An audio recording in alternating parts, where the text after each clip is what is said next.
Hey guys, welcome back to my channel. और आज मैं आपको दिखा रही हूँ एक साइंस मॉडल, और इसको बोलते हैं न्यूरॉन मॉडल। जो हमारे दिमाग के न्यूरॉन्स होते हैं, ये उसका मॉडल है।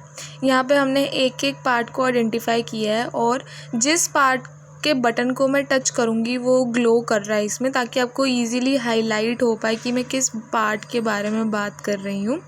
तो हमारे दिमाग में छोटे छोटे सेल्स होते हैं, उनको न्यूरॉन बोलते हैं, और मैंने उसको अच्छे से क्लैरिटी दिखाने के लिए मॉडल बनवाया था।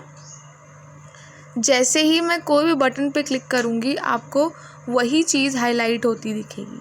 जैसे पहले से मैंने इस पे क्लिक किया तो आप देखो ये चीज़ चमक रही है, क्योंकि मैं इसी के बारे में बात कर रही हूँ। अगर आपको ये मॉडल अच्छा लगता है तो आप भी अपने स्कूल में बनवा सकते हो अपने स्टूडेंट से।